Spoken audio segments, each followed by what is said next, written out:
Good mornings. This is session number 2 this morning here right here on WEFM 99.9. Now, it is 6 minutes after the 8 o'clock hour. And of course, the WhatsApp number is 4579997. And the number to call is also 4579997. If you want to join this conversation, you know, you got to keep it short, sweet, to the point. Nothing that could get anybody in trouble. All right? I see a call coming through, but we have not even announced what we're going to talk about right now. So you got to wait. You got to hold on a second. All right. In studio this morning, we've got Ari, Dr. Thompson, and yours truly, Christal. Good morning, gentlemen. Good morning, Christal. Morning, Doc. Hello. Doc in your own wall, boy. He definitely is. Wall. Morning. Good morning to everybody. Yes, and what a week. What a week. What a week and what a weekend. How are you this morning? Yes, and I think it's justified the topic you want to talk about. I mean, all else pales in comparison to this week and, 5 murders. But we will get into that, 3 the weekend. Yeah, three on the weekend. But early in the week, that's why I say the week. Yeah. So I think it was 2 on Friday. There was one early in the week back in the November 1st. Right, so you're talking from since the last time you were here. So I say, okay, I'm not saying what a weekend. I'm saying what a week. Right. Yes, I don't know. That's my perspective. Yeah, any perspective you take, it's kind of horrible. All right, so that's what we're going to touch during this segment here. We're now at 47 homicides in St. Vincent and Grenadines. It is a new record. Anywhere we go from here, it's going to be a new record. And now what? So over the weekend, since we were last with you on Friday, we've had 3. If you're on the live right now, good morning to you at WEFM 99 SVG. So we had a 31-year-old Maurice Primus Fairhall. That was Friday night. His body was found with what appeared to be gunshot wounds. Then we had 31-year-old Zachary McIntosh, Caliacroix. Apparently, there was an altercation on Tuesday, October 31st. And according to Searchlight's article, the resident of Caliacroix has, he was picked up first for grievous bodily harm. But after going to the clinic and then to MCMH, he succumbed to his injuries, passing away on Friday night.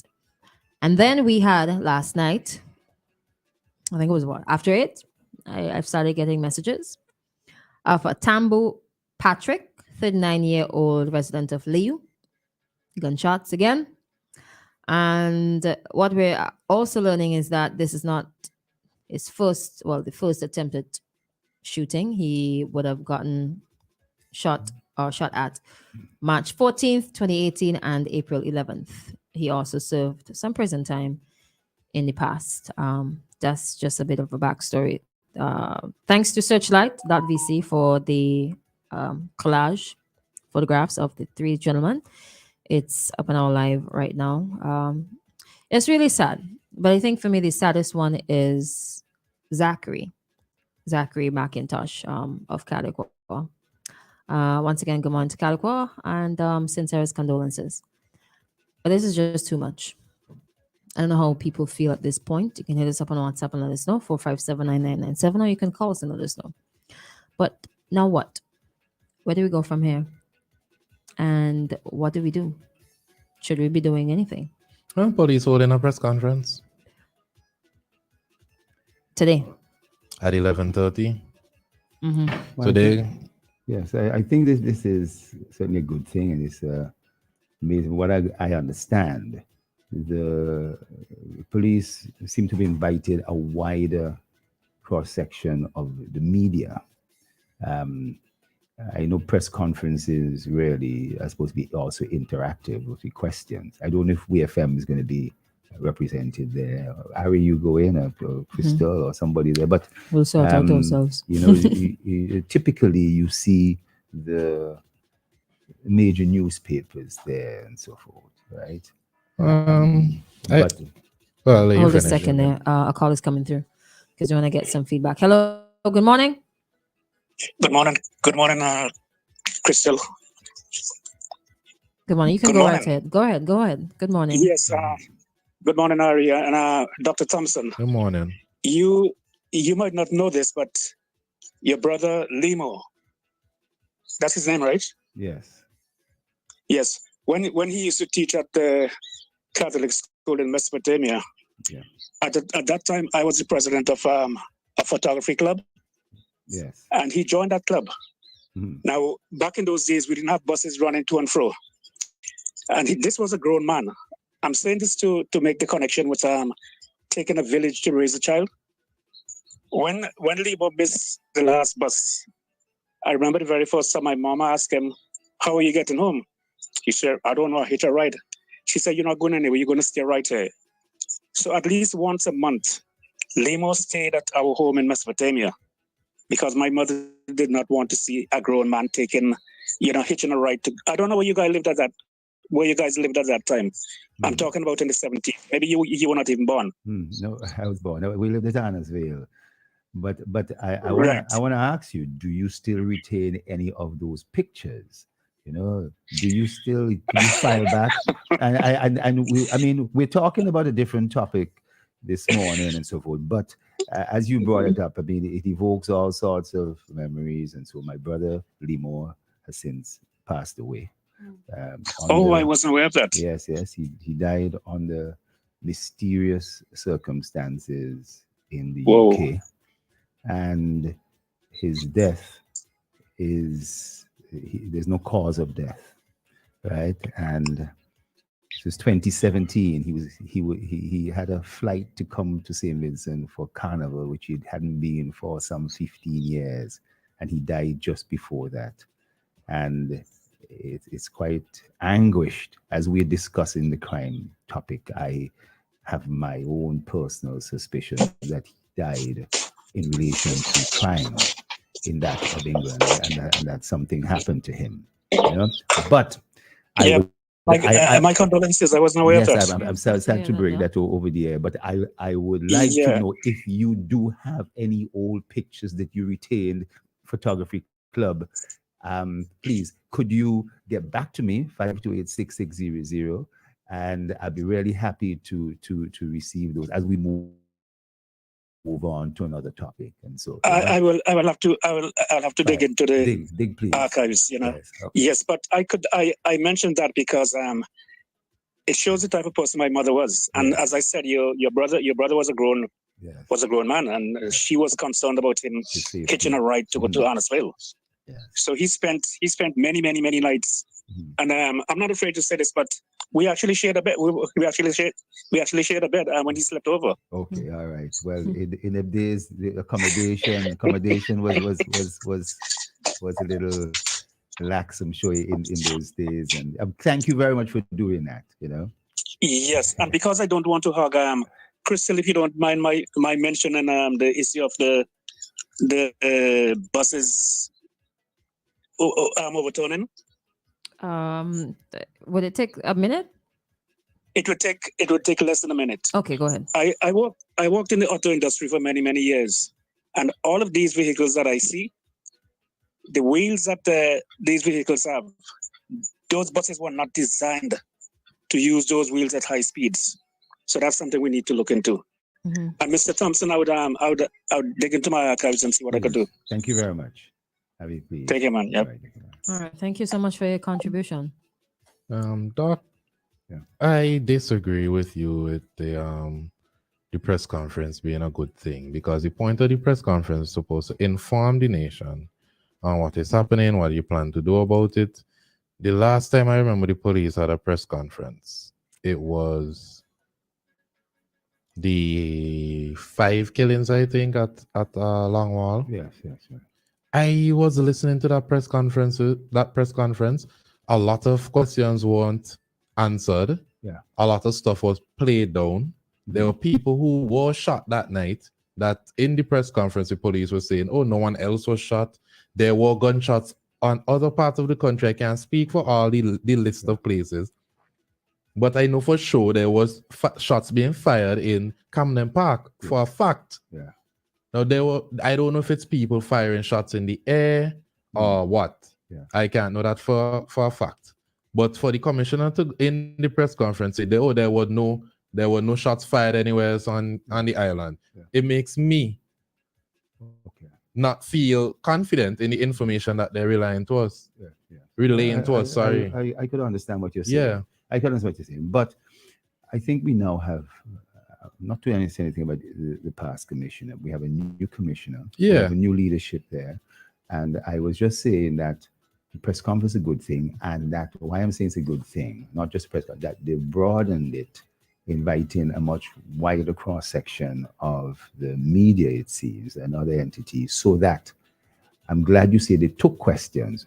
Whether they're able to answer the questions or not, I'm not defending them. I imagine on crime. I see. Yeah, it's sensitive. We look at TSI and all those other things and so forth. There's certain things you can't say. Yes. There's certain things that they can't reveal because people are listening who may have committed these particular crimes and would get a sense of where the police are going.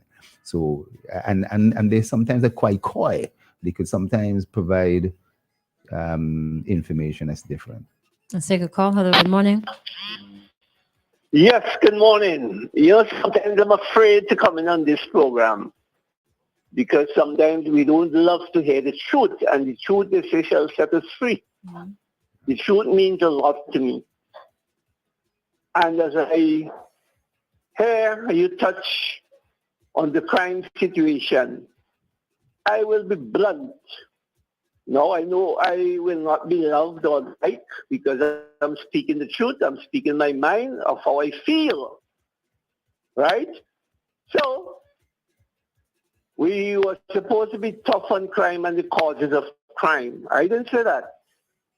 The boss in the country said that. Well, let me say, they have failed. They have failed. I repeat, they have failed miserably. No one man could take care of the criminal activities in this country. It takes a nation of people to express their feelings passionately and, of course, to help in solving this crime situation. So I just wanted to emphatically state that. And press conference, I like how your co-host there said it. Yeah, it comes like a waste of time. Even though you may get some information, but it's the same old story repeated over and over again. Right? So, and this must be an inclusive thing. This ain't a one-party thing. But my advice might be stupid, but we will see the results. We will see the results. I just hope it doesn't reach 50. Could you give me the total, please? Because I'll be counting. Thank you. All right. Thank you so much for your contribution. Remember the number to call, 457-9997. WhatsApp, 457-9997. So here's how I feel about the press conferences. I am for press conferences because I think they serve multiple purposes. Mm-hmm. Number one, the relationship between the media and the police. The current acting commissioner of police said very early in the movie that that's one of the things that he's going to focus on. That's one of the things that we need to fix, rectify, make it better. The relationship between the media and the police. I think that serves to creating, mending, and making it stronger. Give us the opportunity to ask you face to face instead of having to call questions so that everybody else can hear and, your time isn't wasted, our time isn't wasted, and the public can know certain things. Secondly, I think it helps to mend the relationship between the police and the public. In what way? I feel a little more confident in, 3 homicides over the weekend, the police are going to come and they're going to tell us whatever. They're going to tell us as much as they know. Yeah. And they're going to remind us of the things that we should be doing. There's a confidentiality aspect, the number to call, all these other things. They're just going to remind us. I feel a little bit more confident. Okay, they're actually doing something else. It might be a little, but it's something, and they're just not sitting on there and taking things for granted because we want to see and we want to hear. Harry, sorry, I mean, I think that the press conference is one aspect, the immediate discussion, but I think the question then is what else is going to be done? And I think we saw this coming out. Number one, there's supposed to be this, I mean, we are seeing this really gun crimes. That's the stuff that's killing. You know what I mean? So that the gun amnesty on one hand, telling people, listen, if you have a gun, bring it in now. And then secondly, the new charges for the possession of a gun, possession of bullets, where you don't have a license to possess those, are going to significantly increase. Now, I think there's a third aspect, and I think this whole announcement, the donation by the Taiwanese of these body cameras and license plate reading and detection devices and so forth that could do identification, because we saw in pictures, video, and license plate, but how quickly do you really get that assessed to who owns it and where they live, so that you can go straight there and so forth and maybe intercept and things like that. I think that the CCTV is being installed around Kingstown and the country and so forth. All these things now have to come together. This whole package, in addition to talking to the citizenry, the people of St. Vincent Grenadines, that if they know about something, don't feel scared about making a confidential phone call, about talking to somebody about it, a hotline, all them kind of things, because I think that is significantly helpful. So that confidence you talk about, Christal, for the population in general, but the individuals need the confidence also that they could report something and say, look, I know something about this. It's this person, that person, and whatever. I read, I think it was in Searchlight's article about 3 deaths bring homicides. There was mention of a party of police officers headed by Inspector Ashland Samuel Bristol. This was the first one in Fairhall. Arrived at the scene at around 12:20 p.m. after an anonymous call was made to the Calico police station. So people do call anonymously. They do it. Maybe we don't know. I think people do call anonymously, but I gotta say, I think that there is still a little bit of fear in certain cases that I don't want to get involved, or I don't want to squeal, I don't want to be assistant, and they keep that information a little quiet. When I think calling and reporting a crime, this has happened, I think people do that. People, matter of fact, the first thing they do, pull out a camera and take a picture. There's the lady in Liu who is related to the last person there. She wanted to go and see him. You know what I mean? And we have that incident where that a person who cut off that young lady's head up in Vermont a number of years ago. People taking pictures of that and posting it, and so in the early Facebook era, right? So we love taking pictures of an instance and sharing it, but the information that will help us to solve the crime, that's what I'm really getting at. I just want to say, right, and I'm here to give the police a tongue lashing, because I do remember that the commissioner said that he wants to improve media relations, which is probably why the press conference was so wide in the invitations. But what I would say is, I'm looking forward to seeing what information will come out of it, because the last press conference, I wasn't pleased with the information that came out of it.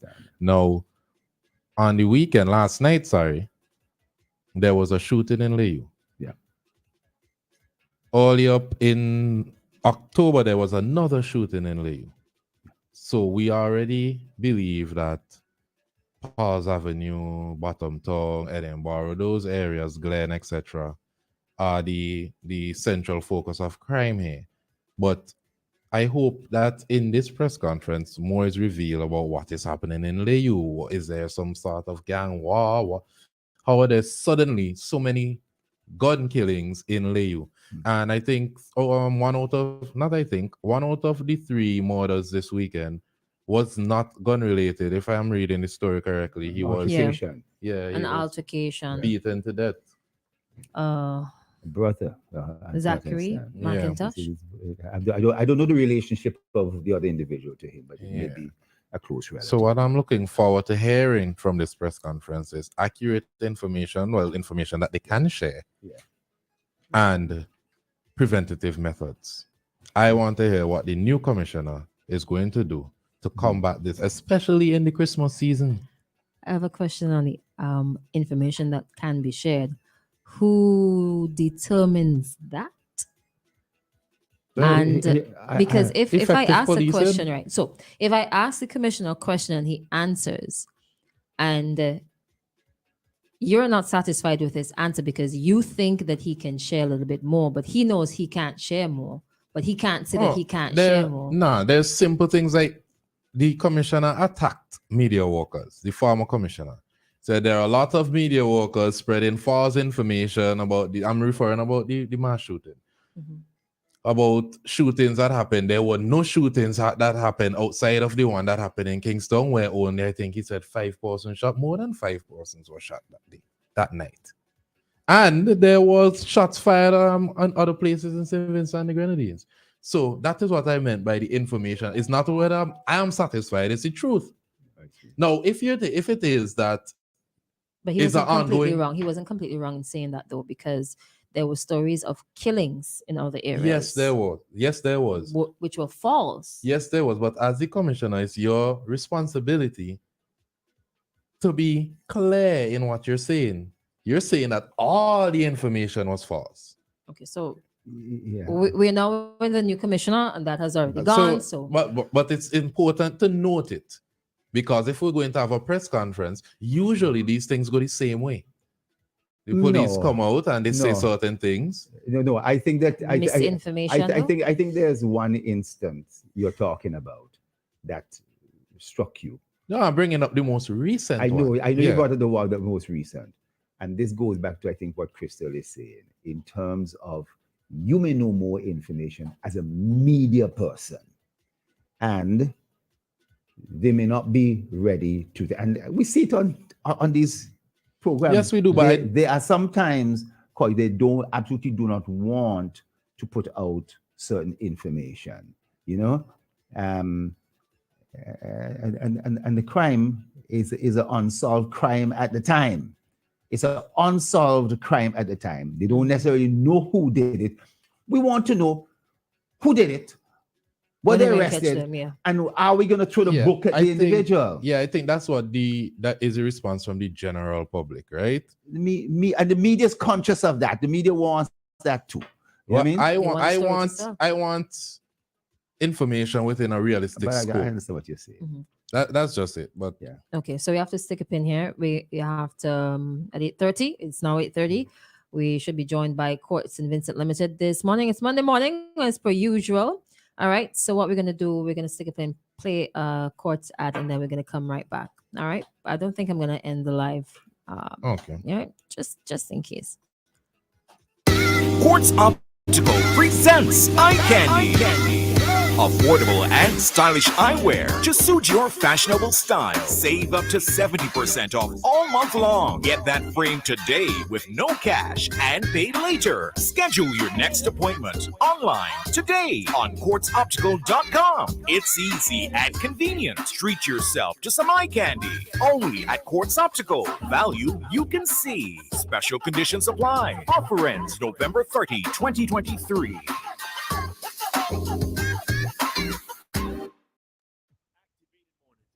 WEFM 99.9 is on now.